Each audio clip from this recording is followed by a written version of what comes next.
Stajali bismo nemo, nagnuti nad tim požutelim fotografijama, u čiju se starost nije moglo sumnjati, a staromodni kostimi budili su u nama nostalgiju.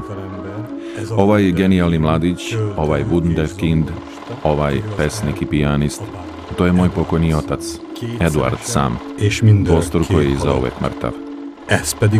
A ovo je moja majka, Marija sam, u vreme kad još nije bila moja majka, pokojna Marija sam. A ovo je moja sestra Ana, pre 5-6 godina, kad smo još živjeli u ulici Kestenova, pokojna Ana sam. A ovaj dečak sa zvončićem ispod grla, kao kakva mala ovca, to sam ja, pokojni Andreas sam.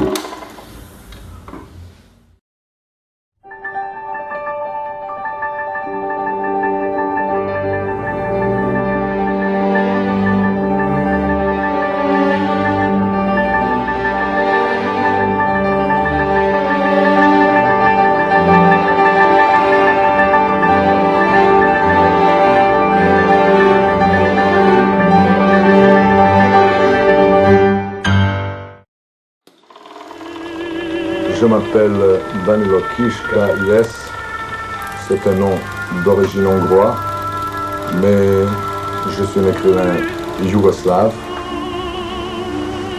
Je suis né en 1935 à la frontière yougo-hongroise, et je souligne ce fait parce que j'ai vécu dans les deux pays. Je suis donc bilingue dans ce sens-là.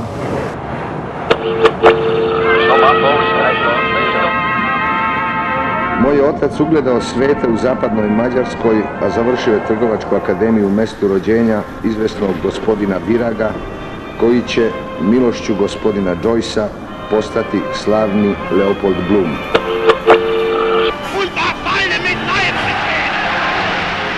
Godine 1944. moj otac, kao i svi naši rođaci, bit će odvedeni u Auschwitz, odakle se skoro niko od njih neće vratiti.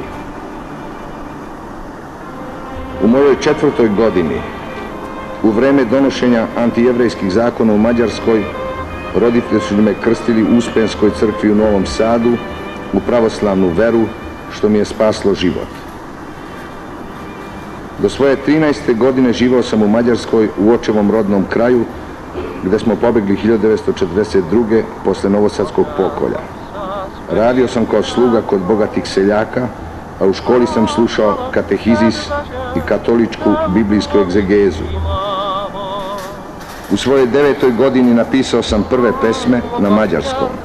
Jedna je govorila o gladi, druga je bila ljubavna pesma par excellence.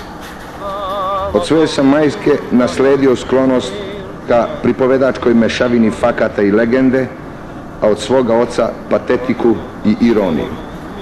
Za moj odnos prema književnosti nije bez značaja činjenica da je moj otac bio pisac međunarodnog reda vožnje. To je čitavo kosmopolitsko i književno nasleđe. Godine 1947. posredstvom Crvenog krsta repatrirani smo na Cetinje, gdje je živeo moj ujak, poznati istoričar, biograf i komentator Njegoša. Odmah po dolasku polagao sam ispit za likovnu školu. U ispitnoj komisiji bili su Petar Lubarda i Milo Milunović. Trebalo je da sačekam godinu, dve, kako bih mogao imati potrebnu gimnazijsku spremu. Za to vreme odlučio sam da ipak završim maturu. U gimnaziji sam nastavio da pišem pesme i da prevodim mađarske, ruske i francuske pesnike, u prvom redu radi stilske i jezičke vežbe. Spremao sam se za pesnika i izučavao sam književni zanat. Posle mature upisao sam se na Beogradski univerzitet, gdje sam diplomirao kao prvi student na novotvorenoj katedri za uporednu književnost. Kao lektor za srpsko-hrvatski jezik i književnost boravio sam u Strasburu, Bordeauxu i Lillu. Posljednjih godina živim u Parizu, u 10. arondismanu i ne bolujem od nostalgije. Kada se probudim, ponekad ne znam gde sam, čujem kako se našijenci dozivaju, a iz kola parkiranih pod mojim prozorom sa kasetofona trešti harmonika.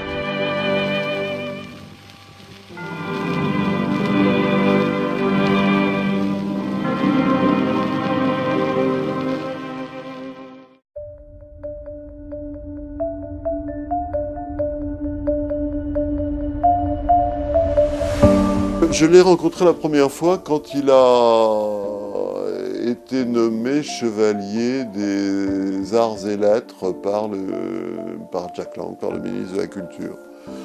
Donc vraiment au milieu des années 80, je ne dirais pas. Et c'est Kundera qui m'avait attiré mon attention sur lui. Il l'avait fait venir dans un séminaire qu'il faisait sur le roman. Il est, d'après moi, un de ces grands romanciers centre-européens auxquels je consacre mon séminaire. Et justement, il était invité pour, disons, prouver aux étudiants ce qui fait la différence entre l'esthétique centre-européenne et ce qu'on avait l'habitude de lire ou de comprendre ici à Paris, en Occident. Il m'avait dit, tu devrais lire Danilo Kish, tu verras, c'est un drôle de personnage, quand on le voit, on a l'impression que c'est un voyou, ou que c'est un barbare, et c'est un des écrivains les plus subtils que je connaisse. C'était pas fou comme diagnostic. Mais heureusement qu'il a fait ses conférences, et après, moi, je n'ai pas arrêté de les lire jusqu'à aujourd'hui. Je ne le connaissais pas personnellement.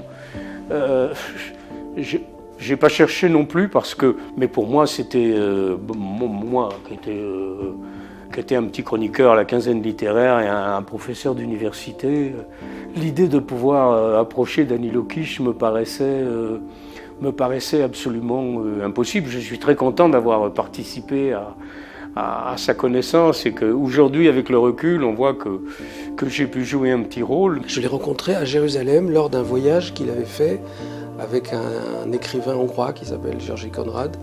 Ils avaient été invités par une institution à Jérusalem pour faire une conférence, ou une série peut-être de conférences à deux voix.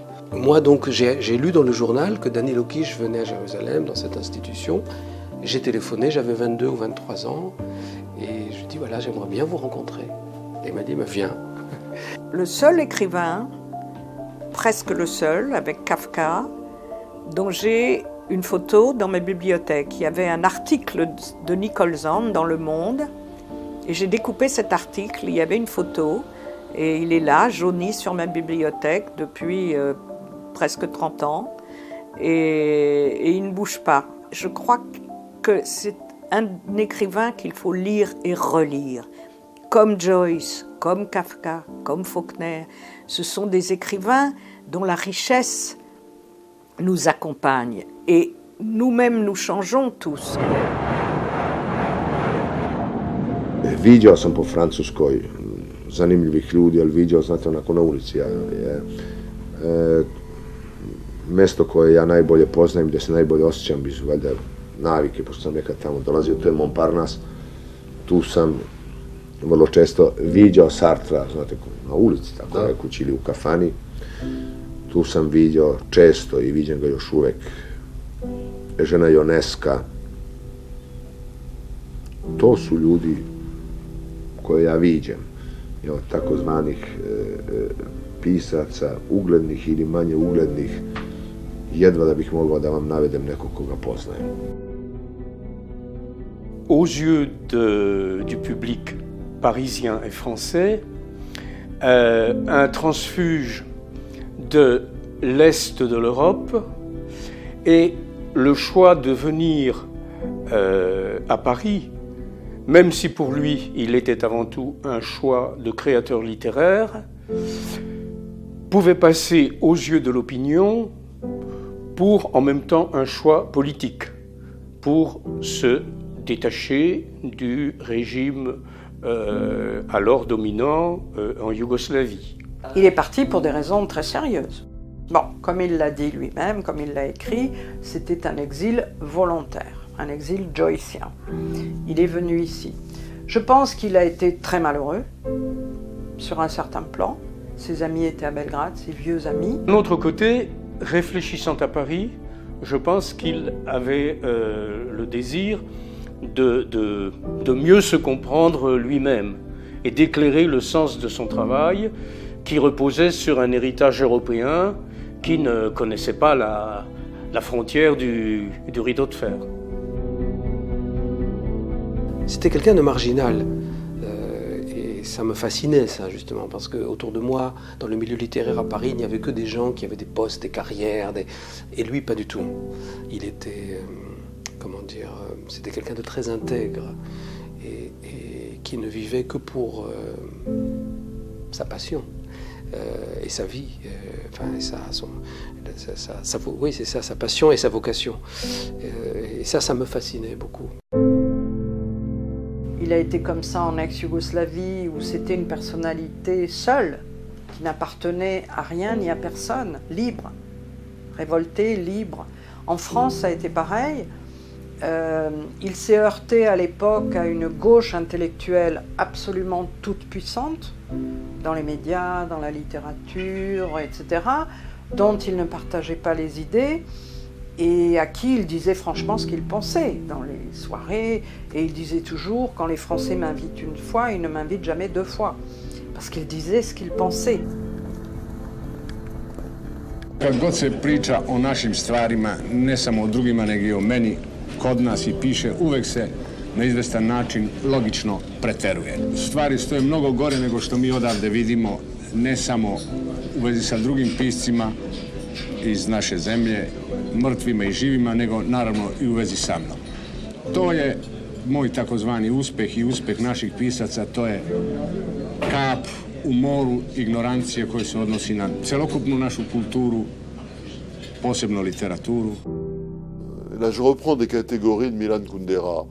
Il y a deux sortes de provincialisme. Il y a le provincialisme des petites nations.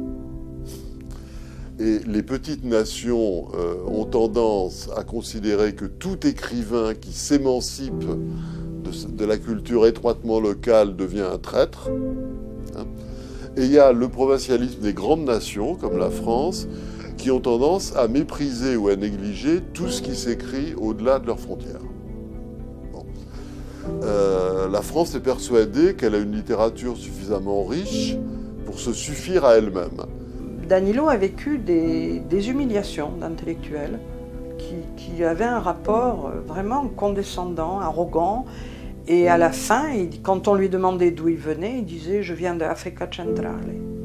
C'était sa façon de dire « foutez-moi la paix, de toute façon mon pays vous y connaissez rien ». Donc Africa Centrale.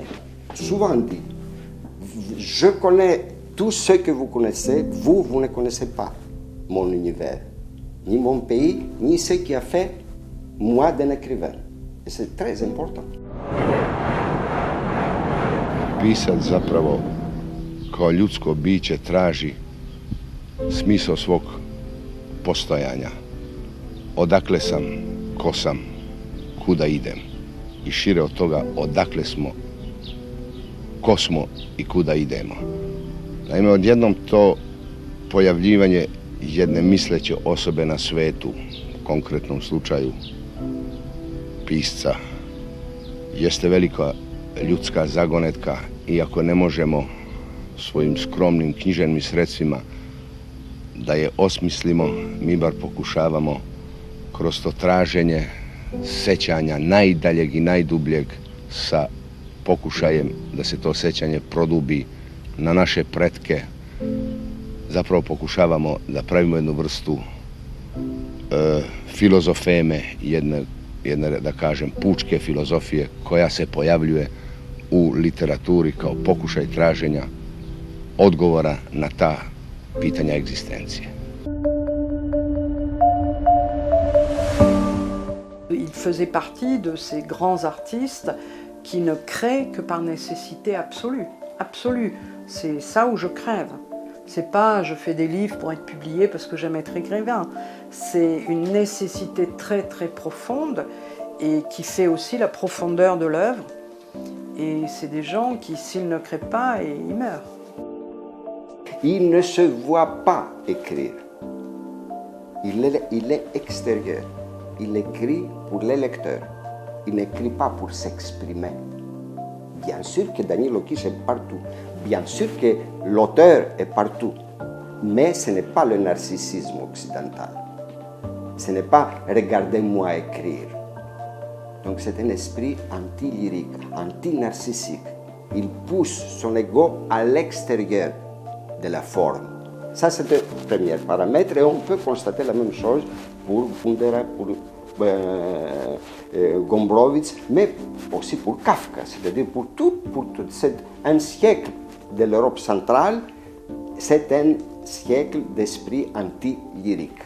Aussi une littérature de palimpseste, qui est très très intéressant, parce qu'il se fait le paléontologue, il se fait l'anthropologue, il travaille comme un entomologiste, il scrute tout ça à la loupe. C'est une littérature de strates, et c'est comme un palimpseste, pas totalement effacé.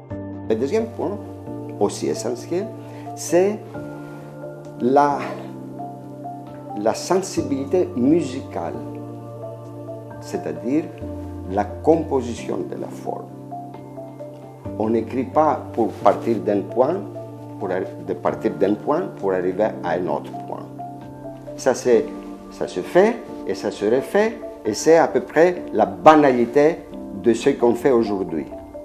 Eux, les grands écrivains de l'Europe centrale, composent, ont le sentiment de la musique, font des symphonies, font des fugues, ce sont des œuvres musicales, pas dans le sens de la sonorité, mais dans le sens de composer avec des formes. Et ces formes sont multiples, c'est-à-dire on sent la participation des différentes civilisations, des différentes voix. Il ouvre sur des énigmes, Danilo. Il n'écrit pas pour porter un message, mais pour nous faire réfléchir sur les complexités, les mystères de l'expérience humaine. Il y a des textes qui relèvent du registre purement fantastique, où on sait qu'on est dans la fable, on est dans l'imaginaire, mais il s'appuie sur des documents et où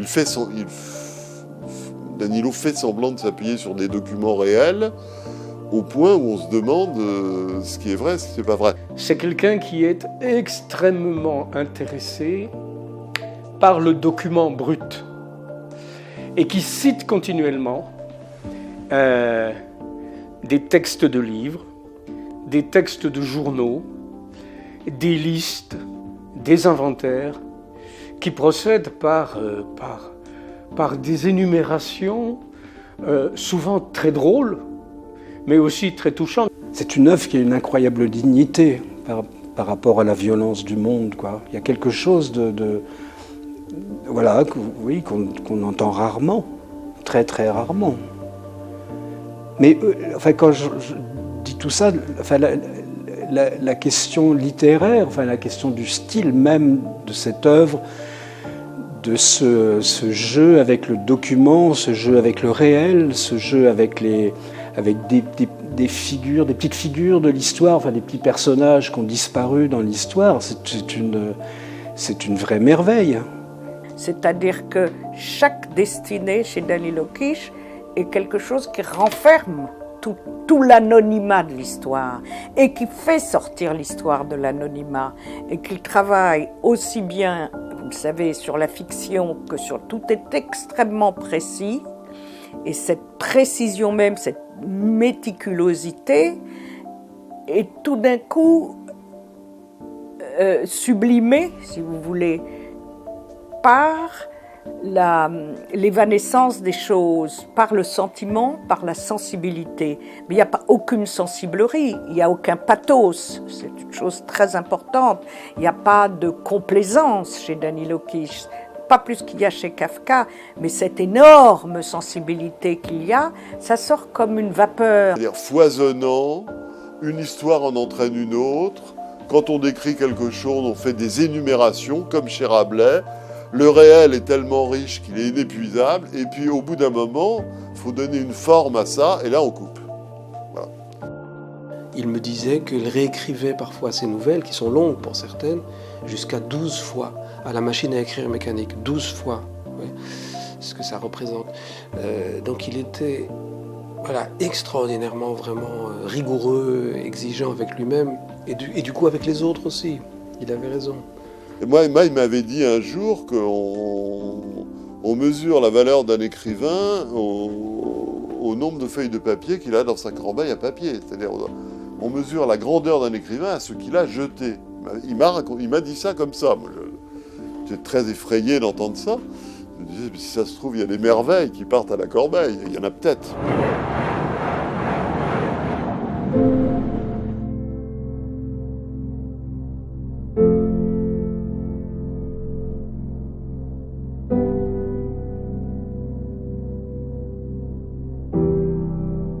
Alors, je crois que la question, il faut la poser à Danilo lui-même. Quel est le point commun, quel est le creuset, quel est le fil rouge qui passe à travers tout ça et qui peut éventuellement être la clé de son œuvre? Danilo Kish. Je pense que c'est la question des victimes. Il y a toujours les victimes dans tous mes livres et les bourreaux, bien sûr. Je pense que c'est la question principale qui paraît dans mes livres, et c'est aussi, si je ne me trompe pas, une sorte de biographie intellectuelle qu'on peut retrouver, comme on a dit, n'est-ce pas, fil rouge dans mes livres. Aucun malheur humain n'empêche pas la création, parce que la création transcende justement toute l'expérience humaine. Et ça, c'est Danilo Kish, et je ne trouve aucun autre auteur à ce niveau-là, qu'il a transformé les deux grands malheurs en œuvre d'art. Je me souviens d'avoir eu des discussions avec Danilo à table autour d'une bouteille, où il me disait, il me l'a dit plusieurs fois, le principal ennemi pour un écrivain, c'est le pathos. Et c'est pour ça que écrire sur les camps est la chose la plus difficile, parce que on devrait pouvoir le faire en excluant le pathos. Voilà. Et il a réussi, et c'est même sa grande réussite. Il a écrit sur les deux plus grandes tragédies du XXe siècle, c'est-à-dire le stalinisme à travers le tombeau de Boris Davidovitch, le nazisme et ses conséquences à travers les trois récits plus ou moins autobiographiques qui culminent dans Sablier, et puis les deux dans Encyclopédie des morts, il y a les deux. Bon. Et on rit. Il arrive à introduire un coefficient d'humour et d'ironie là-dedans. Et ça, c'est un exploit, je crois, inouï. La race, donc c'est la famille, c'est mon histoire personnelle, c'est le père, la disparition de père, c'est la trilogie, le cirque de famille. De l'autre côté, c'est l'histoire même qui se déchaîne. C'est une histoire qui se déchaîne depuis 7 siècles. C'est le même esprit qui ronge l'imaginaire de l'homme et le transforme des victimes en bourreaux de soi-même. Donc ce sont deux univers complètement différents, mais ensemble donnent sens au XXe siècle. C'est-à-dire ce que le XXe siècle a vécu, c'est dans l'œuvre de Danilo Kish qu'on peut le voir vraiment. I ja mislim da je taj fenomen nestajanja kojim je bilo obeleženo moje detinjstvo na neki način formirao i moju književnu ličnost. To da ljudi nestaju i da je moj otac nestao, što znači da nisam video njega mrtvog, da nisam video njegov grob, šta više, da sam očekivao njegov povratak jer on je otišao i nestao. Ja mislim da je to dobrim delom opredelilo moju literaturu. C'est pour ça que l'œuvre de Danilo Kish est toujours actuelle, parce qu'en lisant son œuvre, on comprend qu'on n'a pas terminé à cette disparition des corps, ça n'a pas terminé avec le nazisme et le communisme, que ce sont des exercices préalables pour le monde à venir. C'est-à-dire on a devant nous le monde où le corps ne compte pour rien, le corps humain, unique et irremplaçable. Grands auteurs ont des métaphores qui leur appartiennent. D'après ma lecture de Danilo Kish, le sablier est une métaphore de tout son univers. Et je dis, ce n'est pas le sablier comme instrument de la mesure du temps, mais c'est un sablier métaphorisé dans l'univers de Danilo Kish, et c'est un sablier brisé, où seulement la moitié du temps coule, c'est-à-dire comme s'il lui manquait l'autre moitié. Et l'œuvre littéraire, c'est pour ajouter cette autre moitié. C'est-à-dire, pour que le temps continue à couler, il fallait que Daniel Lokish crée toute son œuvre comme l'autre moitié de ses semblés. Alors il dit, la littérature doit, je pense, corriger l'histoire, parce que l'histoire est généralité et la littérature, elle, est concrète. C'est tellement vrai. L'histoire, c'est le nombre, l'anonymat. La littérature, c'est l'individuel. L'histoire est sans passion, sans crime et sans regret, du fait du nombre.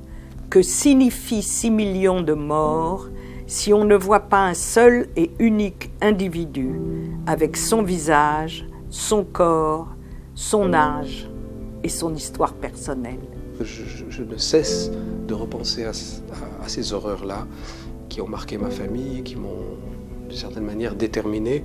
Et Danilo est quelqu'un qui a éclairé cette période et cette période monstrueuse et incompréhensible par la littérature. Et c'est magnifique. Il a parlé pour les vaincus, voilà, c'est ça. Oui. On dit toujours que l'histoire est l'histoire des vainqueurs, mais la littérature est la littérature des vaincus. Il est étouffé, c'est une littérature d'étouffé, c'est une littérature qui a de personnes qui a besoin qui cherchent l'air, qui cherchent constamment l'air parce qu'il est étouffé par le mensonge historique. Je suis une romancière très amoureuse de la fiction. Et plus j'avance, plus je suis persuadée que le contrat que nous propose la fiction, et que Kiss maîtrisait absolument, la fiction nous dit « Je ne suis pas la vérité. Je suis un contrat de vraisemblance. Tu vas entrer avec moi dans un monde qui n'est pas le monde réel, mais grâce à moi, tu vas réfléchir à ton monde réel. Et peut-être comme ça, tu vas trouver la vérité. » Et au moins, c'est un contrat. Il y a écrit roman.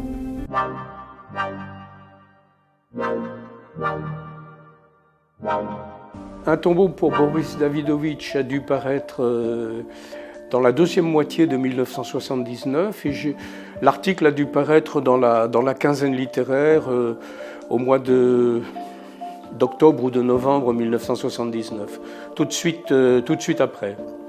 Dans cette revue, il y avait une rubrique qui s'appelait le livre de l'année. Et Jean-Baptiste Pontalis m'avait dit, est-ce que vous avez un livre qui vous a impressionné cette année, qui serait pour vous le livre de 1979 et sur lequel vous voudriez écrire? Et donc j'ai dit tout de suite oui, un tombeau pour Boris Davidovitch. Là vraiment ça fait un boom dans le monde littéraire, dans le monde critique. Il y a eu une presse dithyrambique de très grands noms, qui n'étaient pas seulement des critiques, qui étaient aussi des écrivains, qui étaient des gens qui ont dit que c'était vraiment une révélation extraordinaire, une nouveauté en littérature, une nouvelle littérature et sur un sujet absolument important. Il y a un intérêt du public cultivé français pour cet auteur qui n'existait pas avant. Je pense que c'est le livre qui l'a lancé. J'ai eu l'impression, au bout de, 2 pages, l'impression physique, on peut dire comme une commotion, l'impression physique d'avoir affaire à un écrivain, c'est-à-dire quelqu'un qui a un ton qui n'est pas interchangeable, une tonalité spécifique qui passait au travers des premières lignes de cette traduction très sèche, très syncopée et en même temps très claire de Pascal Delpech, de la première nouvelle qui ouvre le livre. C'était ma première traduction. Donc je travaillais seule, totalement seule. Je faisais le livre. Bon, quand j'avais des questions, bien sûr, je lui posais des questions. Je ne comprends pas bien ça, etc. Donc, au début, surtout, il répondait à mes questions. Et quand le livre était fini, que j'estimais que le livre était définitif, je lui lisais à haute voix. Et on avait un jeu un peu intellectuel d'un tribunal Moi, j'étais l'accusé, lui, c'était le juge, et il me disait « Pourquoi t'as mis ça? Pourquoi cet adjectif? Pourquoi ce verbe ?» Et je devais trouver une justification. Si je n'avais pas la justification, c'est que c'était pas bon. Et le tombeau a eu son premier prix en France, qui était à l'époque un prix assez important. Il y avait une grande foire du livre à Nice, et il a eu le prix de la foire du livre, ce qui était important à l'époque en France. Ono što nisam znao, a što sada znam, a to je da će vas priznanja mnogo manje radovati, a da će vas porazi mnogo više koštati. Il a été quand même lui-même, à partir de la sortie du tombeau, victime d'un système et de mouvements aussi bien nationalistes que communistes qui lui ont coûté très cher. Radioscopie, Danilo Kish, Jacques Chancel. Ce que j'ai attendu d'être attaqué, qu'on va me dire que tout cela n'existe pas ou n'existe pas. Il n'y a pas de goulag, il n'y avait pas de destin comme ça, il n'y avait pas tout cela, et donc je m'ai bien documenté, j'ai fait ce qu'on connaît, n'est-ce pas, la technique de montage, n'est-ce pas, des documents de vrais, d'authentiques, de faux, j'ai inventé, j'ai mis de vrais, de faux, etc.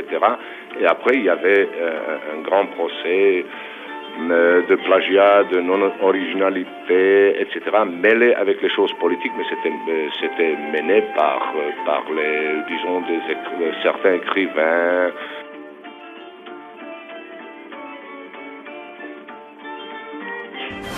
Ces accusations calomnieuses de plagiat sont vraiment des... On parle de mort, là. On parle vraiment de tentative d'assassinat quand on accuse à tort un écrivain. Parce qu'après, il y a des cas de plagiat avérés, ça existe aussi. Mais la fausse, la calomnie, elle peut... on dit même que Maïakovski s'est suicidé, entre autres raisons, parce qu'il avait été accusé de plagiat en Union soviétique. Et Kiss, apparemment, a contemplé l'idée du suicide. Et c'est arrivé à d'autres écrivains. Célan s'est suicidé... Maintenant, on est d'accord là-dessus, s'est suicidé parce qu'on l'a accusé de plagiat et on l'a vraiment persécuté avec ça. C'était une accusation répétée, durable, de quelqu'un qui n'a jamais voulu le lâcher là-dessus. Il s'est servi d'un livre existant dont le but était de dénoncer ce que vous dites, c'est-à-dire les victimes qu'a fait le stalinisme, mais il s'en est servi pour en faire autre chose. Pour en faire un roman, c'est-à-dire quelque chose qui explore les comportements humains, qui explore ce qu'il y a de mystérieux, de paradoxal, de contradictoire dans l'expérience des hommes, et que révèlent les circonstances historiques. Parce que ce qui définit les régimes totalitaires, d'après Solzhenitsyn par exemple, c'est l'injustice, la violence, la terreur, etc. Ce qui définit les régimes totalitaires, quand on lit Danilo Kish, c'est les ruses, le trucage de la réalité, la stratégie du mensonge et le piège dans lequel ça enferme les gens qui y sont soumis. C'est tout à fait autre chose. Mais ça, il faut lire le tombeau de Boris Davidovitch pour vraiment bien comprendre ce qu'a fait Kiss et ce qui a fait qu'il a été détesté, à mon avis. Parce que c'était peut-être trop subtil aussi. Pour des gens qui voulaient les sabots de l'authenticité nationale. Voilà, là on était dans du solide. Et on est aujourd'hui dans ce genre de délire. Ma nation, ma fierté, ma langue pure. C'était aussi quelqu'un qui haïssait les puristes de la langue. Quand on veut purifier une langue, après on tue les gens qui la parlent mal. C'est une évidence. Et ça, il l'avait vu aussi. La polémique a été tellement terrible pour lui qu'il y a répondu par un livre qui s'appelle La leçon d'anatomie, et il a répondu seul contre tous. Les quelques fois où il m'en a parlé, c'était ça. J'étais seul contre tous et j'ai fini par gagner. Paradoxalement, à cette accusation qui lui a été très très douloureuse, il peut repasser par tous les thèmes qui l'ont occupé dans toute son écriture en fait. presque une chance, parce que ça nous a donné ce livre, La leçon d'anatomie, qui est aussi extrêmement drôle et qui pulvérise tout un petit milieu de critiques littéraires. Au moment où il est question de publier ça, chez Grasset, moi à l'époque j'étais chez Grasset, un directeur littéraire de Grasset vient me voir et me dit « mais c'est absolument pas possible puisque il y a des pages entières d'injures envers des gens que personne ne connaît. » Et donc moi, naïvement, je vais voir Danilo et je lui dis « bon, chez Grasset, on pense qu'il y a peut-être des passages comme ça qui sont très très liés au contexte et que personne ne comprend. Ou alors, il faudrait faire des notes en bas de page pour expliquer qui est qui, etc. Bon, ça deviendrait lourd et illisible. Est-ce que tu pourrais pas en produire une version pour les... » Et il s'est mis dans une colère noire. Et là, j'ai compris que j'avais pas compris. C'est-à-dire que j'ai compris que j'avais touché à un point très sensible. Il tenait à ce livre intégralement. U Francuskoj izišla jedna knjiga francuskog pisca Kristijana Salmona, koja je inače posvećena Danilu, piše Danilo Kiš in memoriam. I ona se zove Grobnica literature ili Grobnica uobrazilje. On kaže tombeau de fiction. Dakle, pod fikcijom sve, možemo literaturu kao takvu ili čovekovo pravo da stvara i da izmišlja, ako hoćete, ne u negativnom smislu reći, nego. I ta je knjiga posvećena, dakle, Danilu i prvi tekst u toj knjizi, koji se inače bavi oblicima proganjanja pisca, oblicima uništavanja knjiga i proganjanjima pisca. Uvodni tekst se naziva Jedna fatva koja je prošla neprimećeno i govori o Danilu i o onome šta se njim dešavalo oko grobnice za Borisa Davidovića. Dakle, to je nešto što ima, ja bih rekla da danas i dalje u nekom obliku postoji ta fatva. La leçon d'anatomie que j'ai lue avant de lire Tombeau pour Boris Davidovitch, qui m'a là totalement subjugué. Les deux spectacles qui ont été créés étaient quand même deux objets très très violents pour le public. Ça ne manquait pas d'humour, mais une sorte d'humour très noir, très construit sur l'accident, l'incident, etc. L'incident, en fait, théâtral.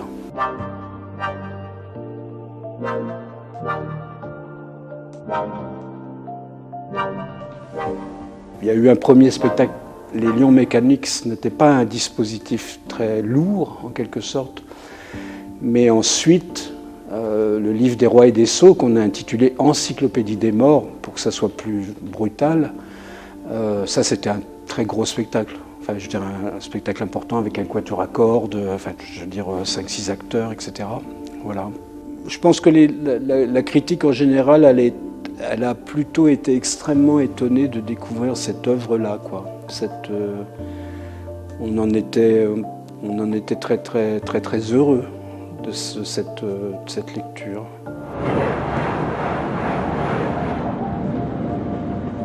Je suppose que pour quelqu'un qui a l'habitude de lire les romans commerciaux qui sont publiés en avalanche dans tous les pays du monde, rentrer là-dedans, c'est compliqué. L'univers, il faut un effort. Bon, mais il faut un effort pour les Faulkner aussi. Hein. C'est aussi, on peut le dire, un écrivain. C'est un écrivain exigeant, difficile. Parfois à la limite de l'ésotérisme.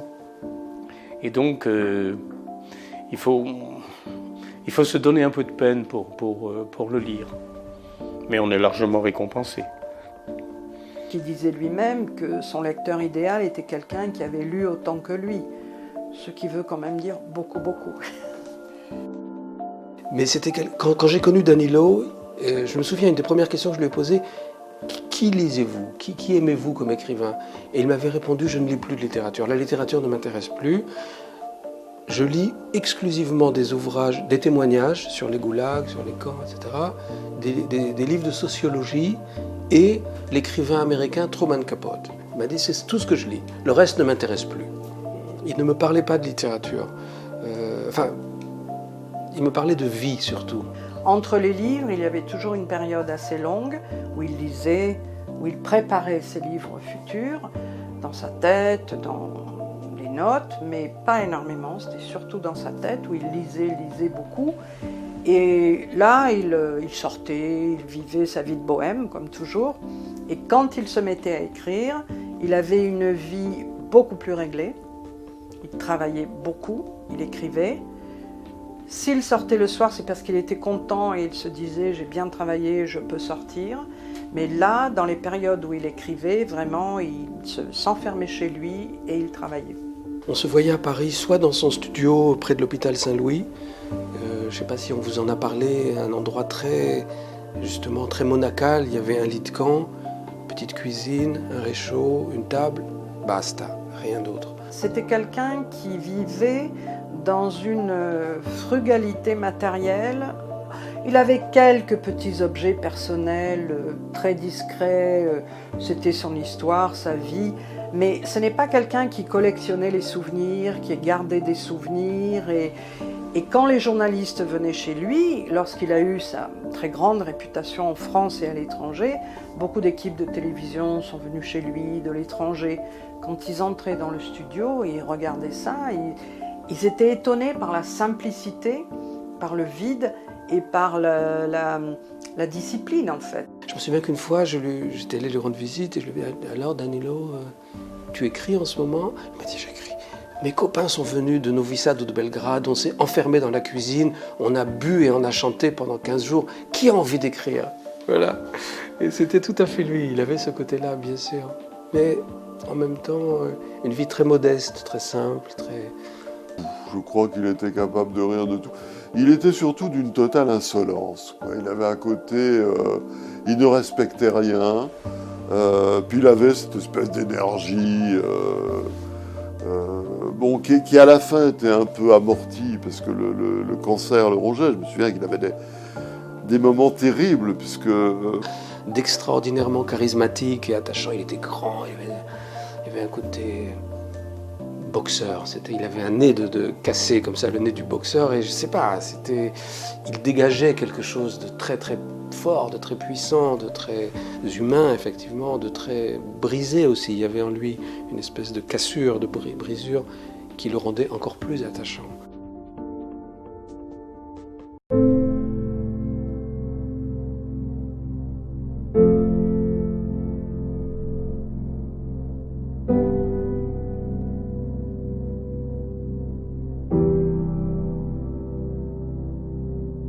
Il était conscient de son talent, de son génie même, et il savait que les grands écrivains de son temps l'estimaient beaucoup, l'appréciaient, le lisaient, le traduisaient, le faisaient traduire, et il s'attendait. Je crois que Danilo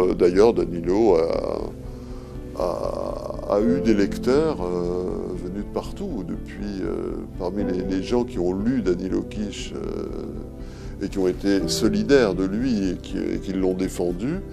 Ça va de Brodsky, qui était russe, à Susan Sontag, qui était américaine. Des gens aussi énormes, aussi importants que ça, ils ont trouvé son œuvre tellement importante qu'ils s'y sont consacrés à le faire connaître, alors qu'eux avaient leur carrière extraordinaire.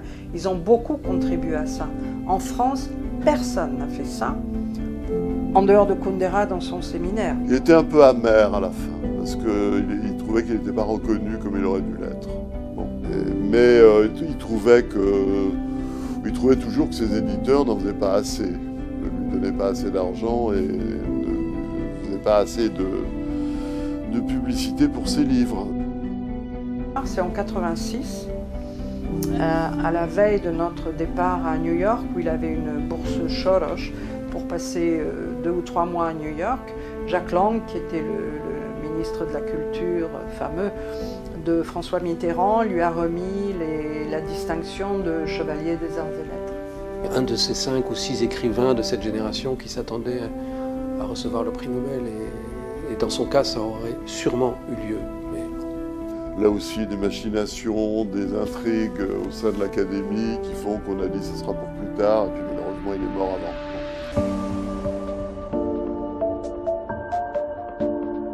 Razmišljam o njenoj posebnoj poziciji u kojoj se on nalazi uvek. Zato što je on, slobodno mogu reći, bio isto tako u sferi književnosti kod nas jedna posebna ličnost. Jedan stvarno, ako hoćete, izuzetak po mnogo čemu. I on je kao svaki izuzetak navlačio stvarno mržnju. Vi konstantno imate jednu kišofobiju ovde, koja naravno ide paralelno sa nekim priznanjima što iznuđena, pa što stvarno onako iskrena. Ali kako je on uvek govorio, čim počne neko da se te svojata preispitaj sebe. Enfin, ce qui est très fort avec Danilowkis, c'est pas qu'il est prophète, c'est simplement qu'il est lucide et qu'il voit ce qui va arriver. Et je pense que cette force qu'il avait d'être absolument transfrontalier, d'être hongrois, d'être serbe, d'être monténégrin, d'être français aussi, d'être de partout, ça déplaisait profondément à un milieu littéraire critique que je ne connais pas très bien, hein, mais qui, à ce que j'ai compris, était profondément nationaliste et identitaire. Et moi, c'est ça qui me touchait beaucoup chez lui, justement, ce côté, cette revendication et cette assomption de son identité apatride, cosmopolite, ouverte et en même temps déracinée aussi, voilà, exilé, déraciné. Ah, très. Je me souviens d'une très longue discussion qu'on a eue quand il est revenu de son premier voyage en Israël. Mais il me disait en même temps, je ne suis pas juif. Parce que un juif, statutairement, c'est quelqu'un qui est né d'une mère juive. Bon. Sa mère était une monténégrine orthodoxe. En revanche, j'ai eu un destin juif. Voilà. Un destin juif d'Europe centrale. Bon, ça c'est tout à fait autre chose. Et puis, je lui ai dit à ce moment-là, mais tu as aussi dans ce que tu écris quelque chose de juif, c'est-à-dire le sens talmudique du commentaire infini. Le fait que le Dieu, pour les Juifs, le réel pour un romancier, est toujours fuyant. C'est quand on croit l'atteindre qu'on se rend compte qu'il est encore ailleurs. Bon, l'humour au cœur du désastre, ça fait partie d'une tradition juive constante.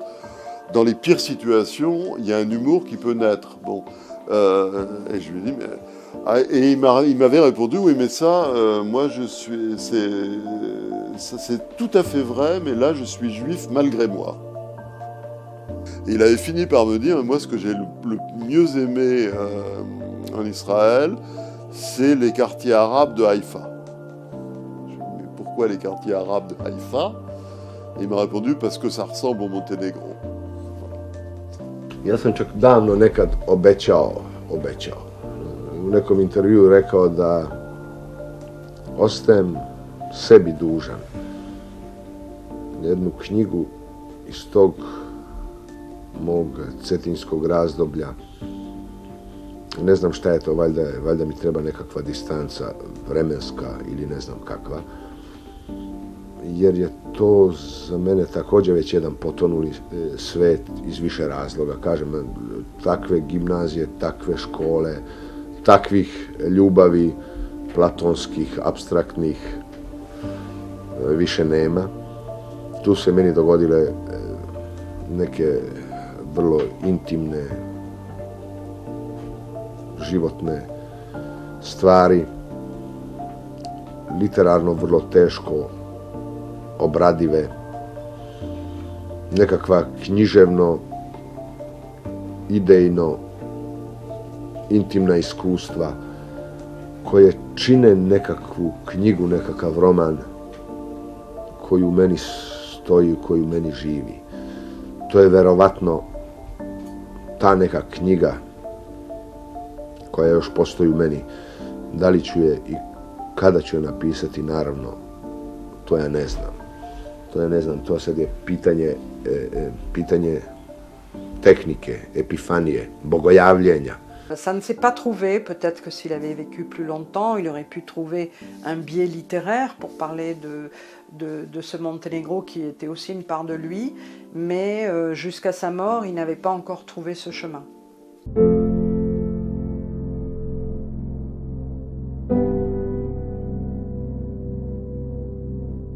Quand il est mort, j'étais persuadé qu'il allait avoir une grande gloire posthume. Bon. Or, c'est vrai, en Yougoslavie évidemment, ou dans les pays qui constituent l'ex-Yougoslavie, c'est en train de devenir un héros national, c'est-à-dire comme d'habitude, les communautés qui ont craché sur le traître finissent par l'accueillir à bras ouverts. Ove godišnjice meni samo onako intenzivnije vraćaju u sećanje u prvom redu te nevolje kroz koje prolazi. Skoro da u njegovom književnom životu ovde, da za njegovog života nije baš bilo prijatnih trenutaka i onda kad ih je bilo, to je bilo sasvim pred kraj života, kada je država htjela da od njega napravi pisca koji je konačno njenom voljom rehabilitovan, ako bismo tako rekli. Što je on primao, kao svaki čovjek koji je negde sluti kraj, s punom ravnodušnošću.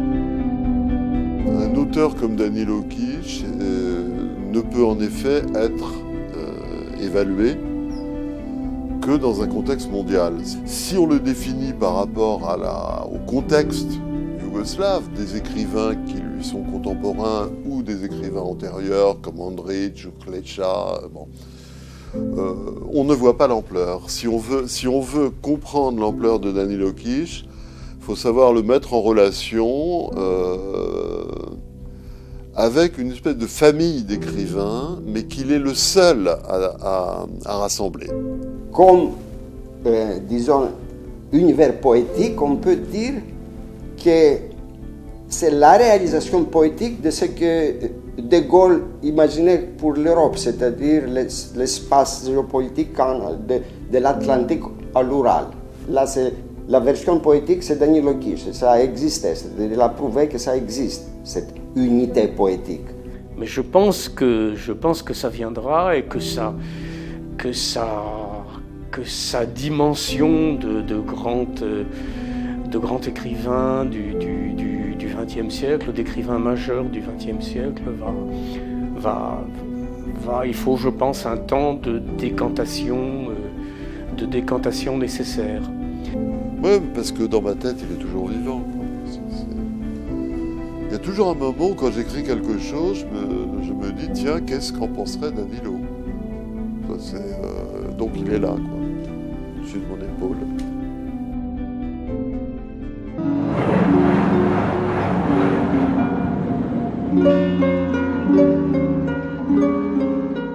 Tandis qu'il écoute les yeux fermés, voilà ce que la harpe lui chante à l'oreille. Qu'il va bientôt cesser de travailler au champ chez Monsieur Molnar. Que son père ne reviendra jamais. Qu'il va quitter la cabane au sol de terre battue. Qu'il va enfin partir au Monténégro chez son grand-père. Qu'il aura de nouveaux livres. Qu'il aura 1500 crayons, 200 stylos à plumes, 5000 livres. Que sa mère va bientôt mourir. Qu'il va rencontrer une jeune fille qu'il aimera pour toujours. Qu'il va voyager, qu'il verra des mers et des villes, qu'en remontant dans l'histoire lointaine et les temps bibliques, il recherchera ses origines troubles. Qu'il écrira une nouvelle sur une harpe éolienne faite d'un poteau et de fils électriques.